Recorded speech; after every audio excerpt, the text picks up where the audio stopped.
বিবাহিত মেয়েকে কখনো একটা অবিবাহিত ছেলে ভালোবেসে সময় দেয় না, আপনাকে ইউজ করার জন্য এই সময়টা দেয়। যার মনের মধ্যে শিল্প আছে তারা খারাপ কাজ কম করে। বিয়ে কি রিলেশন করেই করে?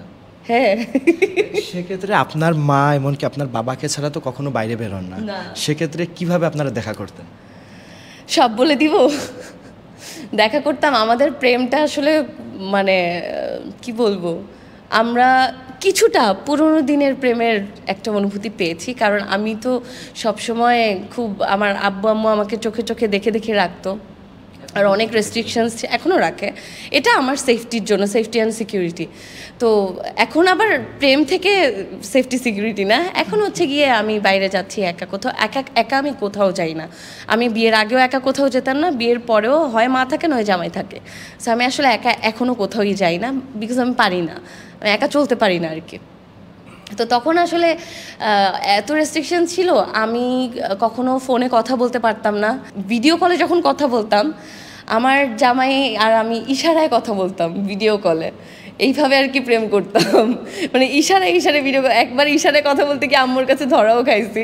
আমি ইশারায় ঘুম থেকে উঠে ইশারায় কথা বলে ফোনটা রেখে দেখি আল্লাহ আম্মুর রুমে দাঁড়ানো। তো আমি হাঁটতে বের হতাম সকাল 6টা 7টা ওই সময়টাতে, এবং ওই একটা সময়ই ছিল যে সময়টা আমি একা একা বাসা থেকে বের হতে পারতাম।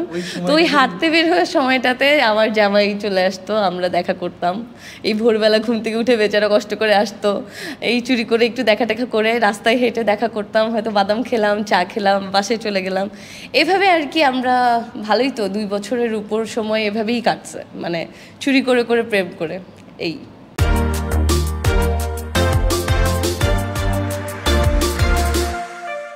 বিচ্ছেদ হওয়ার মূলত আসলে কি প্রকৃতপক্ষে একটা ছেলেরই দোষ থাকে নাকি একটা মেয়েরই দোষ থাকে, যে বিচ্ছেদ হওয়ার মূল কারণ? যে কোনো সম্পর্কে ওই যে আমাদের বাংলা একটা কথা আছে না, তালি এক হাতে বাজে না, তালি বাজতে হলে 2টা হাতই লাগবে। এখন ধরেন একটা সম্পর্কে যখন আমরা থাকি, কখনো আমাকে কম্প্রোমাইজ করতে হবে, কখনো অপোজিট মানুষটাকে কম্প্রোমাইজ করতে হবে। আমার মনে হয় যে এখন আমাদের মধ্যে কম্প্রোমাইজ করার যেই মন মানসিকতা, এটা একটু পরিবর্তন হয়ে গেছে। আমরা এখন কেউ কম্প্রোমাইজ করতে চাই না। আপনি দেখবেন যখন আপনি একটু কম্প্রোমাইজিং মেন্টালিটিতে থাকবেন, তখন দেখবেন ঝামেলা কম হয়। তো আমার মনে হয় বিচ্ছেদ বাড়ার এটা একটা মূল কারণ।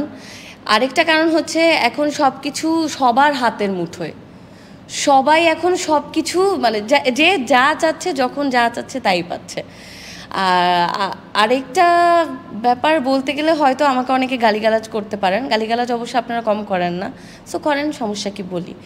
ধরেন আমি একটা মেয়ে হিসেবেই বলি, ধরেন একটা মেয়ে, তার হাজব্যান্ডের সঙ্গে তার ঝগড়াঝাটি চলছে, কিন্তু এখন ওই যে সোশ্যাল মিডিয়া, ফেসবুক আছে, ফেসবুকে অনেক অনেক মানুষ, কাউকে হয়তো সে মেসেজ দিল, হাই হ্যালো কী করেন, ভালো আছেন? না আমি ভালো নাই, আমার মনটা ভালো না। কেন, আপনার কী হয়েছে? আর বলে না আমার জামাই আমার সাথে কেমন জানি করে, আমার জামাই আমার সাথে এই করে ওই করে, আমার আর ভালো লাগে না। তখন ছেলেটা হয়তো বলবে আচ্ছা চলেন আমরা একদিন বাইরে একটু কফি খাই। তখন মেয়েটারও মনের মধ্যে সুরসুরি লাগবে, হ্যাঁ আচ্ছা যাই, ছেলেটা তো সুন্দর, হ্যাঁ আমার জামাইয়ের মতো না, আমার সাথে কত সুন্দর করে কথা বলছে, আমাকে সুন্দর করে ট্রিট করছে। এই ক্ষণিকের সুন্দর ট্রিটমেন্টে খুশি হয়ে হয়তো মেয়েটা কফি খেতে চলে যায়। তারপর এইসব করলে যেটা হয়, আস্তে আস্তে সম্পর্কের যেই বিউটিটা ওটা আর থাকে না, মন থেকে উঠে যায়। তখন মেয়েটা ডিরেইলড হয়ে যায়, আস্তে আস্তে অন্য ছেলের দিকে যায়। এবং ছেলেটা তো আসলে মেয়েটাকে ভালোবেসে তাকে সময় দিচ্ছিল, ব্যাপারটা এমন না। একটা বিবাহিত মেয়েকে কখনো একটা অবিবাহিত ছেলে ভালোবেসে সময় দেয় না, আপনাকে ইউজ করার জন্য এই সময়টা দেয়। তো তার ইউজ করা শেষ, এরপরে সেও আপনার কাছ থেকে দূরে চলে যাবে।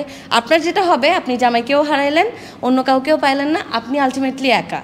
সো এই সব কিছু এভাবে অ্যাভেলেবেল হয়ে যাওয়ার কারণেই আসলে এখন অনেক এলোমেলো, অনেক বিচ্ছেদ, কেউ কম্প্রোমাইজ করতে চায় না। এই আমি কেন কম্প্রোমাইজ করব, ও কেন আমার সাথে এরকম করবে, এই মেন্টালিটিটা এখন আসলে তৈরি হয়ে গেছে।